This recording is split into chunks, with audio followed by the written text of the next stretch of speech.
You know, the funny thing about having a channel like this, centered around games, is I don't actually spend that much time playing games anymore. I think about games, I write about games, I talk about games into a microphone, but I honestly can't think of a game that I'm passionate enough about right now to write a whole script on. Which sucks, because like, with the new year starting, I was thinking I could be all proactive about writing scripts and working every day, and maybe I could even do an upload per month. Oh, that's totally doable. But the only game I'm playing with any regularity is like, I'm casually playing Pokemon X 3 years post-release. That isn't a script, that is not a video. That is not a video I can make. So you know what, fuck it, I'm tired. I've tried filming this like 3 times now.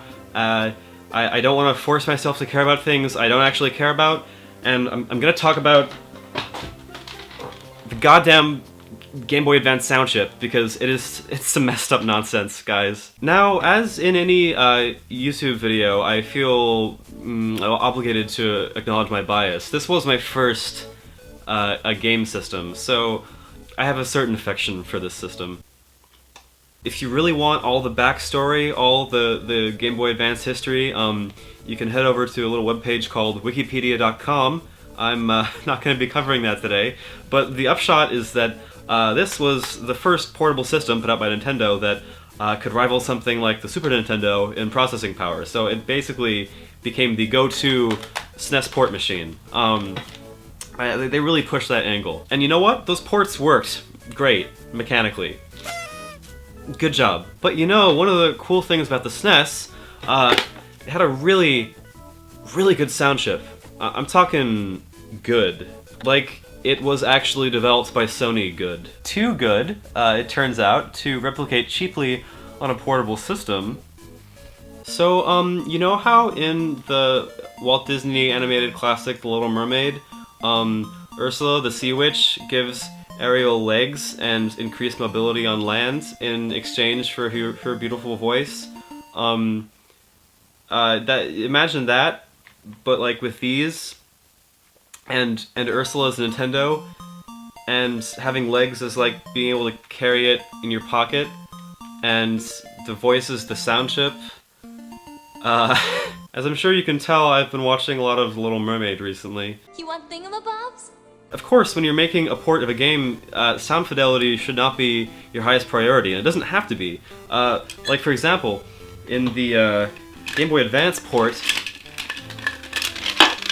of Super Mario World, the sound font is very similar to the original, so you can kind of feel like you're just playing the same game, just after, you know, the speaker has been stabbed a few times with a very sharp knife.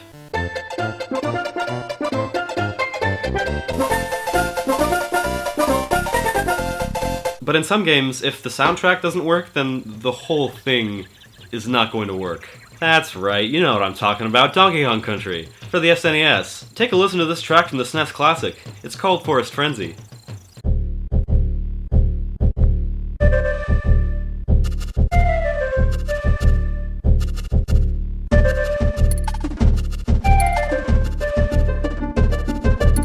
Nice, isn't it? You know, it's a good track, it's a good one. So inevitably, they ported Country to the Game Boy Advance because, you know, it's a very technically impressive game at the time, and you want to show off the power of the system by porting it to a portable. So in light of that, I'm sure you're wondering, how did Forest Frenzy fare in that translation? Well, it has just been decimated.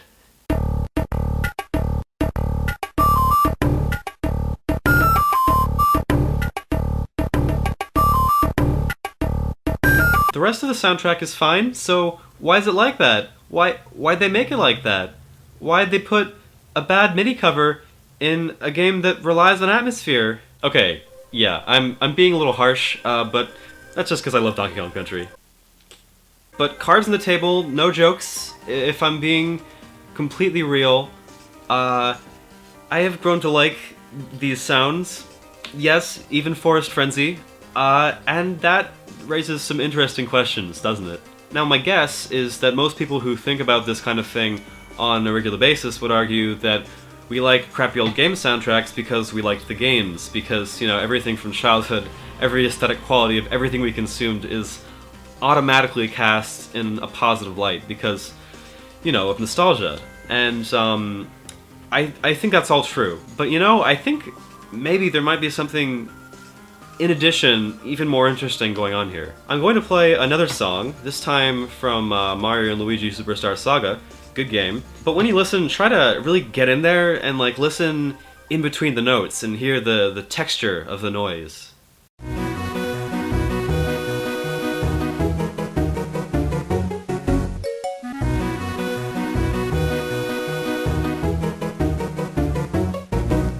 Isn't that a unique sound? I mean, something happens to a song when you push it through that kind of sound hardware. It's definitely faint, but like there's a difference there. There's a weird kind of signature static that you hear in a lot of these songs. It's really hard to describe. It sounds like the song is wearing an oversized sweater and it's jostling around too much. It sounds like the song is covered in little cotton balls and it's being pushed gently around a basketball court. It's endearing, it's idiosyncratic, and you know what?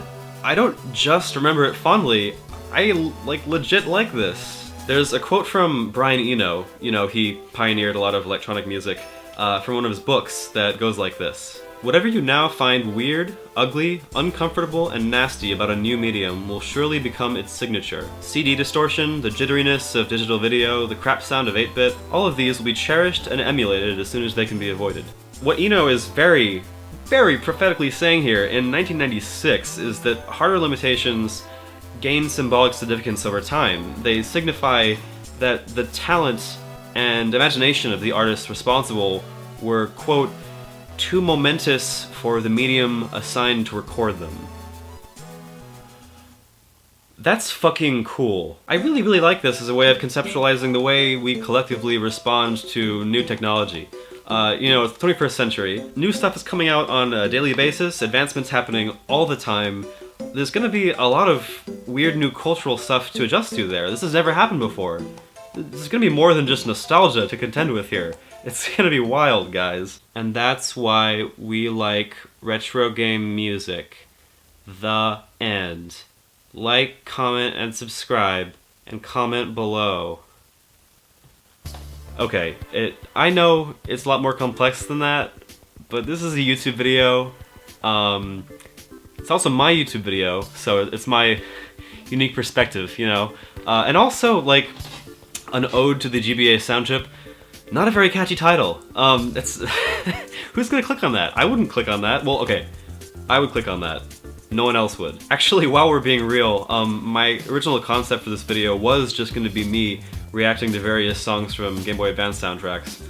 So, you know what? If you don't mind humoring me for a moment, I'd actually like to end on that.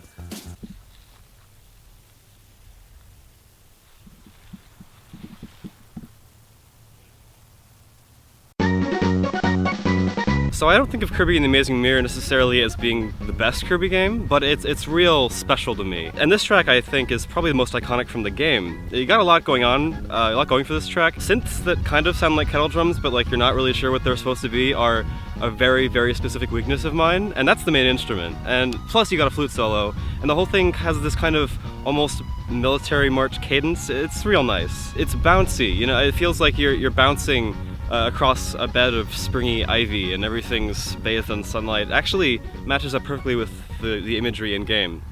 Interesting. This track I associate not with Spyro, but with Costco, because that's where my mom bought the game for me. Costco. I grew up in Costco. So that Spyro game was the second I ever owned. Now, the first was the Game Boy Advance version of SpongeBob SquarePants Battle for Bikini Bottom. Now, I have no memory of that soundtrack, so maybe it'll be good to revisit just really briefly. It might be one of those games that just has a good soundtrack in spite of itself. Let's check it out.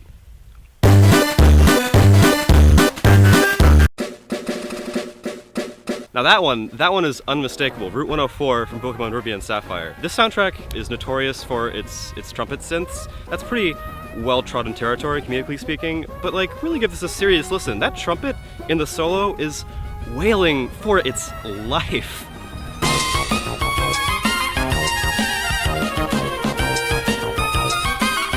Has a trumpet ever sounded like that? No. Should anything ever really sound like that? No, it should not. But how can I not feel inspired? I want to feel that passion, you know? I want to be as excited about life as that little electronic trumpet. It's not perfect at its job, but man, it tries so hard. It makes you think maybe anything is possible, you know? Anything in the world. If we could all just be a little bit more like the Game Boy Advance sound chip. Cut.